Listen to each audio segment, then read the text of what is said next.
আসসালামু আলাইকুম রহমতুল্লাহ। আমরা কিন্তু একটা লিভো বাইক সেল করতেছি, আর ভাইয়ার কাছেই শুনবো কেন লিভো পছন্দ করলো আর কেনই বা হোন্ডা সেলস পয়েন্টে আসলো।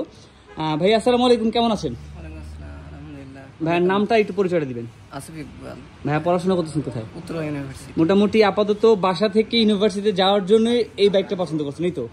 আর আঙ্কেল আসছিল, আপনার আব্বু আসছিল, স্যার বললো যে আপাতত এটা চালাও, এটা ইউজ করো, এরপর যখন হাত ক্লিয়ার হবে বা একটু যখন বড় হবেন আপনি, তখন আর একটা বড় বাইক আপনাকে দেওয়া হবে। আর স্যারকে আমরা বলে দিচ্ছি যে আমাদের এখানে বাইকের এক্সচেঞ্জের সুবিধা আছে। এই বাইকটা যখন আপনি চালাবেন, কিছুদিন পর যদি এক্সচেঞ্জ করতে চান বা বিক্রি করতে চান, সেক্ষেত্রে আমাদের কাছে এসে কিন্তু বিক্রি করতে পারবেন। তো সবকিছু মিলে এক্সপিরিয়েন্সটা কেমন ছিল, বা নতুন বাইক নিলেন কেমন ভালো লাগতেছে, একটু শেয়ার করেন সবার সাথে।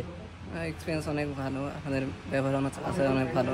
আমাদের ব্যবহার ভালো, এটা কি শিখাই দিছে আপনাকে? না না, শিখাই দিই নাই, সবকিছু মিলে পারফেক্ট মনে হয় সবকিছু। ঠিক আছে ভাইয়া, রাইড করেন, সাবধানে রাইড করবেন, আর ফ্রি সার্ভিস কিন্তু 3 বছর পর্যন্ত ইনশাল্লাহ। হ্যাঁ, সো হোন্ডা সেলস পয়েন্টে আসবেন, যে কোনো সমস্যার জন্য আমরা ইনশাল্লাহ সাথে আছি।